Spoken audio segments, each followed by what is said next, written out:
रामू, तुम्हारी 1 महीने की पगार। ठीक है मैम साहब। अरे रामू, गिन तो लो।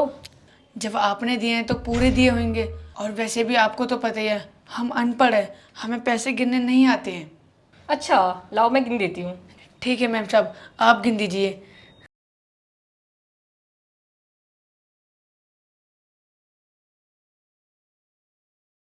ये लो, गलती से तुम्हारे सामने तुम्हें 4,000 एक्स्ट्रा दे दिए थे। सही है मैम साहब, आपने गिन लिए, नहीं तो खाम साहब आपको चिल्लाते।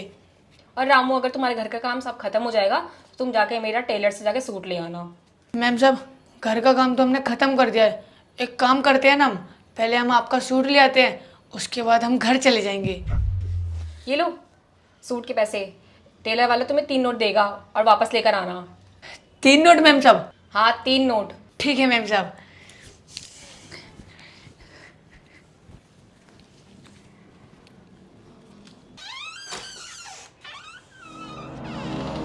साहब नमस्ते। नमस्ते रामू, कहाँ जा रहा है? कहीं नहीं साहब, वो मैम साहब का ना सूट लेने जा रहा था। अच्छा अच्छा, ये तेरे हाथ में पैसे कौन से हैं? साहब ये मेरी पगार है, आपने तो दी थी मुझे देने के लिए। पगार? लेकिन रामू, ये तो तेरे हाथ में बहुत कम पैसे लग रहे हैं। कम कैसे दिए हैं, लेकिन मैम साहब ने तो मुझे पूरे दिए 10,000 रुपये गिन के। अच्छा, रुक एक बार दिखाइयो, मैं गिनता हूँ। लीजिए साहब। रामू, ये तो बस 6,000 रुपये हैं, बाकी के 4,000 रुपये का है। नहीं नहीं साहब, आपको ना कोई गलत फहमी हुई होगी, ये पूरे 10,000 रुपये हैं, मैम साहब ने मुझे गिन कर दिए हैं। अरे मुझे कोई गलत फहमी नहीं हो रही, ये पूरे 6,000 रुपये हैं, बाकी के 4,000 रुपये कहाँ गए? हाँ साहब, याद आया, मैम साहब ने ना 4,000 रुपये निकाल लिए थे, ये बोल कर कि तुम्हारे सामने 4,000 रुपये एक्स्ट्रा दे दिए। पर मैम साहब ऐसा क्यों करेंगी? मेम साहब ने 4,000 रुपये निकाल लिए? ये क्या बात कर रहा है तू? अच्छा मेरे साथ एक बार अंदर चल, मैं देखता हूँ क्या बात है। जी साहब।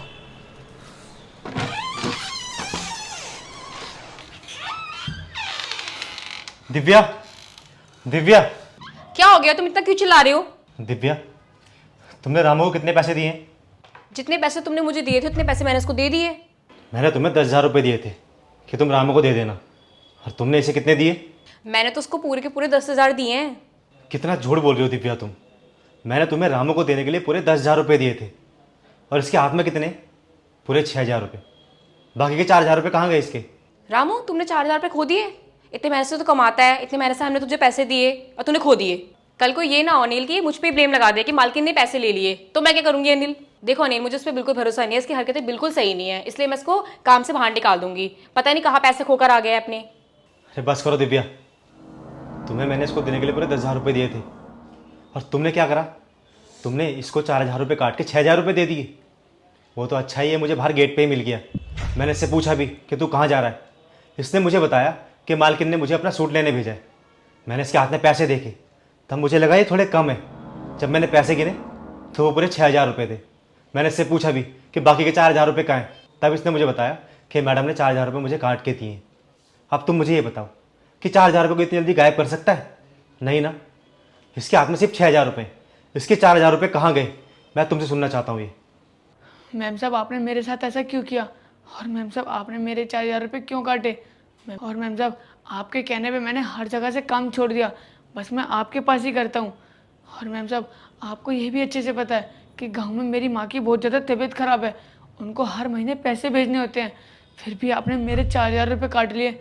मैम साहब अब मैं कैसे भेज पाऊँगा माँ को? आप मुझे यूँ कहते थे कि रामू आज ज़्यादा घर में काम है तो रुक जा, तो मैम साहब मैं ओवर टाइम भी लगाता था, फिर भी आपने मेरे साथ ऐसा किया। मैम साहब बताइए क्यों किया आपने मेरे साथ ऐसा? हाँ नील, मैंने ही इसके पैसे चुराए थे, मतलब कि मैंने ही इसके 4,000 रुपये अपने पास रख लिए थे। अनिल, मुझे माफ़ कर दो, मुझे पता है कि ये मेरी गलती है, मुझे हमारे नौकर के पैसे काट के अपने पास नहीं रखने चाहिए थे। वो अनपढ़ है, मुझे उसके साथ ऐसा नहीं करना चाहिए था। मैंने सोचा कि ये पैसे मैं रख लेती हूँ, ये हमारे घर के राशन के काम आएंगे। तुम्हें पता है हमारे घर पे कितने खर्चे होते हैं, दूध वाले को देना है, राशन वाले को देना है, घर का किराया देना है, तो मैंने सोचा कि मैं रामू की सैलरी में से कुछ पैसे काट लेती हूँ ताकि हमारे घर का खर्च चल जाए, क्योंकि तुम्हारी सैलरी से सब कुछ चीज़ें चल नहीं पाती हैं। बस करो दिव्या, इसके पैसे काट के तुम कितनी बचत कर लोगी? अगर तुम्हें बचत करनी है तो अपनी ख्वाहिशें कम करो ना, शॉपिंग मॉल जाना बंद कर दो। और ये तुम नए नए सूट खरीदती हो ना, ये सूट खरीदना बंद कर दो, अपने आप बचत हो जाएगी। लेकिन नहीं, तुम्हें तो इस गरीब के पैसे काटने। और तुम्हें शर्म नहीं आ रही? तुम्हें पता है कि ये बेचारा पढ़ा लिखा नहीं है, ये यहाँ पे दिन रात काम करके अपने घर का खर्चा चलाता है, अपनी माँ की दवाई का खर्चा निकालता है, जिसकी वजह से ये बेचारा पढ़ नहीं पाता। और तुम इसका अनपढ़ होने का ये फ़ायदा निकाल रही हो। अरे थोड़ी शर्म करो। अगर तुम ये फालतू खर्चे करना बंद कर दोगी ना, तो हमारे घर की आधी प्रॉब्लम तो यहीं ख़त्म हो जाएगी। अनिल मुझे माफ़ कर दो, मैं अपनी गलती के लिए बहुत शर्मिंदा हूँ। तुम्हें पता है कि ये ऐसी मैं बिल्कुल नहीं हूँ। मैंने ये सब क्यों किया है? अपने घर के खर्च के लिए किया था। रामू तू भी प्लीज़ मुझे माफ़ कर दे। आगे से मैं कभी तेरे साथ ऐसी चीज़ें नहीं करूँगी। कोई बात नहीं मैम साहब, आपकी भी कोई मजबूरी होगी, पर हाँ मैम साहब, कभी भी ना किसी गरीब के पैसे मत मारना। और दिव्या, बहुत हो गया, अब इसके पैसे लाओ। ठीक है, मैं आती हूँ।